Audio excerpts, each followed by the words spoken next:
ఇప్పుడే జీ5 app download చేయండి. చూడండి మీ ఫేవరెట్ టీవీ షోస్ ఎప్పుడైనా ఎక్కడైనా. డాక్టర్ గారు, మరి టెస్టోస్టెరాన్ హార్మోన్ అనేది ఎక్కువ తక్కువ ఉండడం వల్ల ఎలాంటి నష్టాలు వస్తాయి, అలాగే అది పెంచాలంటే గనక ఎలాంటి ఆసనాలు ఉపయోగపడతాయి కూడా చూపిస్తారా? ఆడవారికి ఈస్ట్రోజన్ హార్మోన్ మెయిన్ ఎలాగో మగవారికి టెస్టోస్టెరాన్ హార్మోన్ అలాంటిది అనమాట. ఈ టెస్టోస్టెరాన్ హార్మోన్ ఈ మధ్య యూత్కి బాగా తగ్గిపోతున్నది. ఎందుకు అంటే వీళ్ళు తినే junk food, fast food, bakery foods వల్ల దాని మోతాదు తగ్గిపోవటం వల్ల సంసారిక సంబంధమైన సమస్యలు ఎదుర్కొంటున్నారు.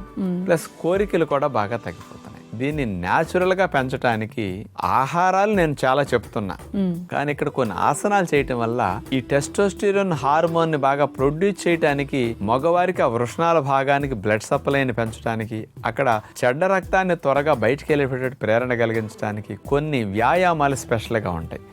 ఆ మూమెంట్స్ మనం చూపించే వాటి వల్ల ఈ భాగాల్లో కదలకి వచ్చి ఆ భాగాల్లో మంచి చేరటం, చెడు బయటికి వెళ్ళేటట్టు ప్రేరణ కలిగిస్తాయి.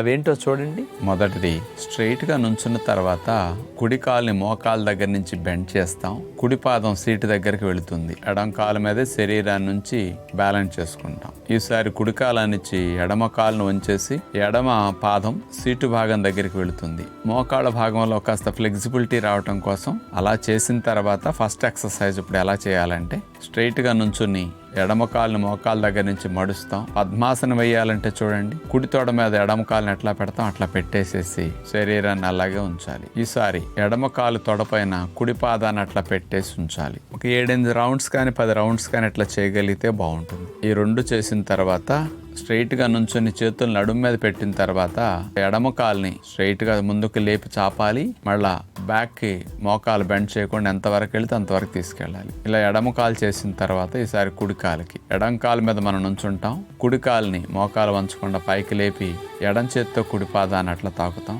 కుడి కాలు మళ్ళీ వెనక్కి తీసుకెళ్తాం. ఇదే విధంగా మూమెంట్ కంటిన్యూస్ గా చేస్తాం. ఇంకా చివరిగా రెండు కాళ్ళ మధ్యలో ఒక అడుగు దూరం పెట్టి అట్లా స్ట్రైట్ గా నుంచున్న తర్వాత రెండు చేతుల్ని తల వెనకాల భాగం అట్లా పెట్టుకుంటాం. రెండు మోకాళ్ళ మీద కిందకట్ల గుంజీళ్ళు తీసినట్టుగా మోకాళ్ళ మీద దగ్గర నేల వరకు వెళ్లే వరకు దిగాలి. మళ్ళా పైకి లేవాలి. హాఫ్ సిటప్స్ లాగా.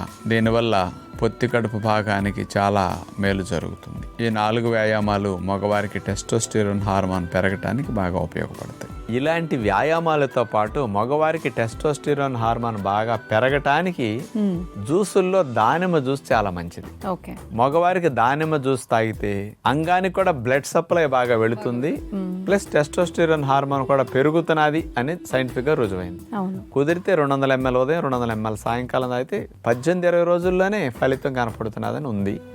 దీంతో పాటు కొద్దిగా నట్స్ ఎక్కువ తినాలి. గుమ్మడి గింజల పప్పు, పొద్దుతిరుగుడు పప్పు, ఈ విటమిన్ ఈ, జింక్ ఎక్కువ కావాలన్నమాట. అట్లాగే పుచ్చగింజల పప్పు, ఈ 3 నట్స్ బాగా పనికొస్తాయి.